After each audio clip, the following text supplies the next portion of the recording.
Tambores de guerra es la frase que han usado los internacionalistas para referirse a la situación de Ucrania. ¿Realmente puede haber algo que pare el conflicto? ¿Qué impacto puede tener también ese conflicto en Venezuela, en América Latina, para la propia Rusia? Vamos a conversarlo con la profesora Adriana Bersner. Gracias por estos minutos para contrapunto.com, profe. No, gracias a ustedes por la invitación. Muchísimas gracias. Empecemos con la primera. ¿Hay algo que pueda parar el conflicto en este momento? Bueno, ahorita como está la situación, si bien es cierto que todas las, digamos, los titulares apuntan a que puede haber una guerra entre Rusia y Ucrania y por supuesto por extensión con países europeos y Estados Unidos, la realidad es que estamos en un momento en donde sí hay una alta tensión entre las partes, pero es posible que esa tensión pueda aminorarse en las próximas semanas si los canales diplomáticos y los canales de negociación siguen abiertos como han seguido hasta el momento. Si bien es una crisis porque, por ejemplo, para los Estados Unidos, lejos de enfocarse en países como China o lejos de enfocarse en el propio problema doméstico que tiene Estados Unidos actualmente con el tema de la economía, con el tema de la pandemia, etcétera, ahora tiene que verse abocado a atender, por ejemplo, las demandas de Vladimir Putin y la posibilidad de que Vladimir Putin una vez más pueda invadir Ucrania.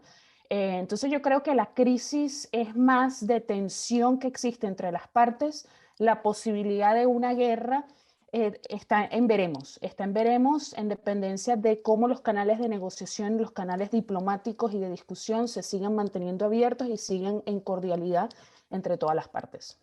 ¿Cuál es el rol de Venezuela en ese conflicto?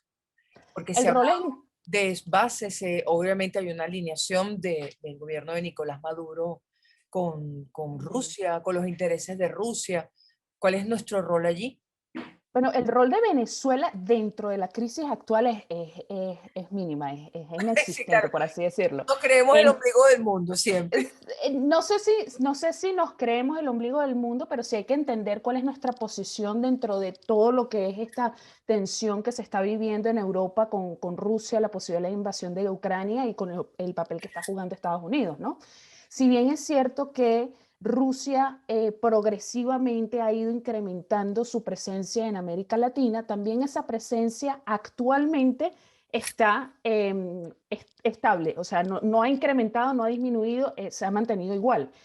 Y lo otro es de que a pesar de que sí se ha hablado, por ejemplo, de las miles de millones de armas que se vendieron a Venezuela, sobre todo bajo el gobierno de Hugo Chávez, no tanto con Nicolás Maduro, también con el recibimiento de buques de guerra que se dieron en el 2008, que después se habló en el 2018 de que el gobierno ruso había confirmado la intención de establecer una base militar en la isla de Lorchila. Sin embargo, hay que entender que muy a pesar de toda esta realidad, la posibilidad de que Venezuela, uno, juegue un papel dentro del conflicto y dos, que, por ejemplo, Rusia logre tener una presencia durante el conflicto ucraniano en Venezuela son muy bajas. Ya, por ejemplo, tenemos el precedente, como mencioné anteriormente, cuando hubo el conflicto entre Rusia y Georgia. De hecho, Rusia movilizó buques a Venezuela. Después, en el 2013, si no me equivoco, también hizo lo mismo cuando Estados Unidos y la Unión Europea estaban presionando políticamente y financieramente a Rusia por el apoyo ruso a los grupos separatistas en Ucrania, que finalmente terminaron en la invasión de Ucrania y Rusia tomando el territorio de Crimea y Sebastopol. Pero aún en esos momentos, cuando Rusia decidió tener una presencia militar en Venezuela y en el Caribe, no hubo, digamos, la posibilidad de que el gobierno venezolano o que el país se viera envuelto en una guerra y dificultó que esta situación vaya a ser distinta. Ahora, no coloca al continente la posición de Venezuela en una situación comprometida en cuanto a que nosotros como continente reivindicamos que no somos una zona de paz y no estamos pues trayendo un conflicto. Eh, No, si esa fuera, para mí no, si esa fuera digamos, la noción, ¿por qué no ocurrió, por ejemplo, una guerra en el 2008 cuando Rusia movilizó buques a Venezuela, o en el 2013, o incluso en el 2018 cuando el mismo gobierno ruso afirmó de que había la posibilidad de establecer base militar en la isla de Lorchila? Eh, no conozco los pormenores de esa cooperación. Es difícil además conocer si existe tal cooperación, si se ha llevado a cabo la construcción de una base militar o no, y creo que malo sería especular. Lo que sí es cierto es que no creo que por la posición que tiene Venezuela y la relación que ha tenido con Rusia, eso vaya a traer guerra al continente, lo dificulta. Ahora, profa, ¿puede ver Estados Unidos a Venezuela como un bastión ruso y una amenaza para sus intereses? Bueno, eso desde hace tiempo se ha visto así, ¿no? Sobre En el todo con presente, la... ¿qué consecuencia tendría? eh, y quiero volver un poquito atrás con el tema de la relación Venezuela-Rusia y cómo Estados Unidos lo ha visto. O sea, a principios del 2000, cuando Vladimir Putin y Hugo Chávez de alguna manera reactivaron la relación entre Rusia y Venezuela, porque recordemos que ya desde la década de los 40 Venezuela y Rusia tenían relaciones diplomáticas. Sin embargo, esas relaciones tenían sus momentos álgidos, incluso llegaron a romperse en algún momento. Cuando ellos reactivan esa relación, para Estados Unidos fue un problema porque obviamente ya se estaba viendo con toda esta ola de gobiernos de la izquierda como un problema para los intereses de los Estados Unidos. Y Venezuela, por supuesto, fue uno. A medida de que fueron avanzando los acuerdos, a medida de que, por ejemplo, los objetivos de Rusia en Venezuela eran, al principio al menos, era establecer relaciones económicas que eran beneficiosas para las compañías estatales y privadas rusas, sobre todo en el sector energético y en el sector armamentista, y también establecer su presencia en Venezuela y en otros países de Latinoamérica como Cuba, Nicaragua, Bolivia en aquel entonces, Ecuador, era para contrarrestar la influencia de los Estados Unidos en América Latina. Ujú. Mucha gente vio eso como, bueno, Estados Unidos, luego de los ataques terroristas de septiembre del 2001, no le importa América Latina porque nos vamos a enfocar en el Medio Oriente. Y siento que no fue así porque eh, eh, obviamente Latinoamérica sigue siendo una región importante para los Estados Unidos, una región de influencia importante para los Estados Unidos.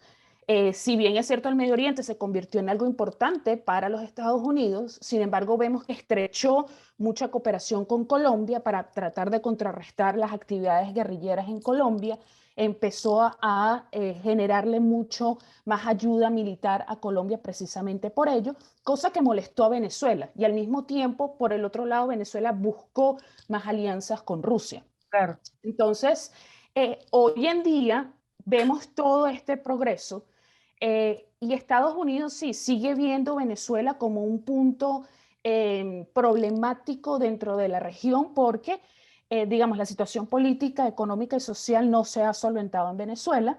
Rusia, lejos de ayudar con el problema, más bien lo que está tratando es de solventar o de alguna manera ayudar a la consolidación del gobierno en Venezuela, Claro. lo que hace para Estados Unidos un mayor problema de poder generar, digamos, mayor estabilidad dentro de la región. Ahora, ese Venezuela como problema en la política exterior de Estados Unidos no empeora por el conflicto en Ucrania, es lo que usted aclara. Sí. ¿Sí? De acuerdo. No, no empeora. Más, empeorarlo más de lo que ya está, no lo veo. O sea, ya han existido suficientes sanciones aplicadas a representantes del gobierno venezolano, incluyendo el propio Nicolás Maduro, a empresas venezolanas, y por el momento no se avisora que esas políticas vayan a cambiar o que esas políticas se van a convertir en algo mucho más agresivo, por lo que mencionaba anteriormente. Venezuela no tiene mucho que jugar dentro de la crisis ucraniana actual. Profa, más sanciones a Venezuela como una forma de atacar por manpuesto o una retaliación a Rusia en caso de una acción en Ucrania. Esa posibilidad está abierta y de hecho parte de la posición que tienen los Estados Unidos actualmente, y creo que lo mencionaban algunos voceros del gobierno americano en esta semana, es de que si Rusia no decide echar para atrás y sigue escalando la tensión en Ucrania, ya tienen una lista de individuos dentro del régimen de Vladimir Putin, incluyendo Vladimir Putin, al cual van a sancionar. ¿Cómo veo yo Venezuela dentro de este juego de las sanciones? En ese juego de las Sí, sanciones y de las medidas, ¿no? sí, por ejemplo el gobierno venezolano decide seguir apoyando a Rusia, cosa que va a continuar siendo así, y Rusia en algún momento necesita de esa ayuda, bien sea por petróleo o por cualquier otra oro o por cualquier otra razón, obviamente sanciones van a ser dadas a el gobierno de Venezuela, aun cuando Venezuela no esté directamente involucrado dentro del conflicto ucraniano. Entonces todo dependerá obviamente de lo que haga el gobierno dentro de este conflicto. Claro, del gobierno de Rusia, Del ¿sí? gobierno de Rusia y del gobierno de Venezuela. El gobierno venezolano, pero sí podríamos entonces ser receptores de más sanciones, O sea, como las que usted está comentando que podrían aplicarse contra el presidente Putin. sí. Profa, y siendo, ahí vamos en la relación entre Colombia y Venezuela necesariamente, porque el gobierno venezolano es un país pro Rusia, pro intereses rusos. Colombia es un país pro OTAN. Eso no nos coloca en una situación comprometida pensando en el conflicto en Ucrania y en una relación tan difícil como la nuestra, la de Venezuela y Colombia. Sería comprometida si en algún momento obviamente Rusia tiene una mayor presencia en Venezuela, hablo yo de una presencia militar.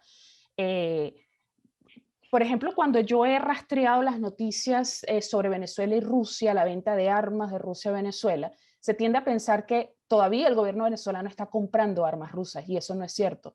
El gobierno venezolano no tiene capacidad para seguir comprando al mismo ritmo el número de armas que podía comprar, por ejemplo, en los años de Hugo Chávez. Lo que sí está haciendo el gobierno venezolano es mantener las armas que ya compró, mantener todo el equipo militar que ya Rusia le dio a Venezuela.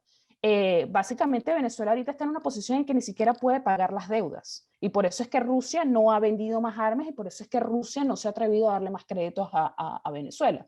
Entonces, volviendo a tu pregunta, la relación entre Rusia y Venezuela es importante porque obviamente para Rusia tener la posición geográfica que tiene Venezuela tan cercana a los Estados Unidos la hace magnífica, digamos, para los objetivos que tiene planteado Vladimir Putin en su política exterior. Si hubiese una presencia real y significativa de militares rusos en Venezuela, permitidos por el gobierno de Maduro, ya allí obviamente la situación se complicaría con Colombia y con los Estados Unidos. Pero, insisto, eso es algo que no creo que pueda pasar ni que se vea tan visible, al menos en este momento. Tan inmediato. Se ha satanizado la presencia de Rusia en el continente. Es decir, se ve a Rusia como, ¿qué hace? Que esta zona es de Estados Unidos, ¿qué hace Rusia metido allí? Esa es una excelente pregunta, creo que es la primera vez que me preguntan esto y yo creo que sí.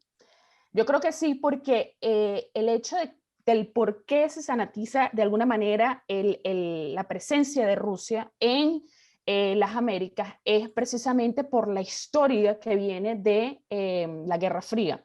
Era la división entre la democracia, la no democracia, entre el capitalismo, entre el comunismo, y a pesar de que todo eso acabó, sin embargo, se sigue viendo Rusia hoy en día como el gran enemigo de los Estados Unidos. Yo sí comparo, por ejemplo, la presencia de Rusia con China, a mí me preocupa mucho más la presencia de China que la de Rusia en América Latina. ¿Por qué? Porque China, la estrategia que ha utilizado China en su política exterior siempre ha sido una estrategia, digamos, de lo que llaman el soft power. Es decir, tú utilizas la diplomacia, utilizas el comercio, utilizas las relaciones, el estrechar la mano, tú no utilizas la guerra como una estrategia dentro de la política exterior, pero poco a poco China se ha ido adentrando hasta el tal punto de que básicamente todas las economías latinoamericanas dependen de China. China ha logrado con el tiempo lograr que muchos países, por ejemplo, que antes apoyaban y reconocían a Taiwán, ya ahora no sea así. Le ha tomado años, pero lo ha logrado. Entonces, esa presencia china en Latinoamérica, para mí, requiere de una evaluación mucho más profunda y hay muchos, digamos, analistas que están analizando esa situación, pero que para mí, por ejemplo, la presencia de China, a pesar de no ser grandes titulares, es mucho más preocupante que la presencia de Rusia. La de Rusia. Y Rusia se ha satanizado entonces, Sí. un poquito. Sí, un poco, y además también hay que entender que para Rusia lo prioritario es, digamos, los territorios aledaños a Rusia. O sea, Rusia lo que está tratando es de asegurar sobrevivencia, asegurar autonomía y asegurar de que todavía tenga un eje de influencia dentro de lo que antes fueron territorios soviéticos. Claro. Si Como una pierde coraza, eso, ¿no? claro, si pierde eso, eso sí sería un problema para Rusia. Venezuela no está dentro de esa esfera de influencia relevante y primordial para Rusia. Entonces, eso también hay que entenderlo. O sea, el conflicto no es algo simplemente de capacidades militares, sino también tiene que ver con estrategias, tiene que ver con geografía y también tiene que ver un poco con historia, ¿no? Pero entonces se ha magnificado el uso que Rusia podría darle a Venezuela en el conflicto. No lo estamos interpretando correctamente. En cuanto al peligro que existe de Venezuela estar involucrada en el conflicto. En caso de que, pues lamentablemente ocurra que escale un conflicto en Ucrania Yo creo que ha sido magnificado, sí, ha sido completamente magnificado y creo que sin fundamento. y sin fundamento. Pero pensemos en el escenario latinoamericano. Ahora, Rusia, hablamos de Colombia, OTAN, es decir, ¿qué instancia latinoamericana queda creíble por todos que pueda hacer nuevamente un llamado a la paz, al encuentro a pesar de las diferencias? Creída por todos, eso es difícil, porque también con el tiempo, recordemos que a fines de los 90, principios de los 2000, empezó la creación de todas estas organizaciones regionales, muchas de ellas políticas, muchas de ellas motivadas por estos gobiernos de izquierda, otras que fueron motivadas por gobiernos de derecha. Entonces, en dependencia de la organización, pues obviamente la visión va a ser distinta. Por supuesto, la posición de los miembros de esa organización van a ser distintas a las otras. Yo creo que en líneas generales todavía la Organización de Estados Americanos, al menos a nivel regional, puede estar sufriendo, digamos, de muchas críticas, que obviamente críticas pueden dársele a la organización. Creo que todavía a nivel internacional es la organización que todavía tiene una voz y que respetan esa voz y que respetan, digamos, cualquier llamado a paz que haga la organización con respecto a una posible guerra en Ucrania. La OEA.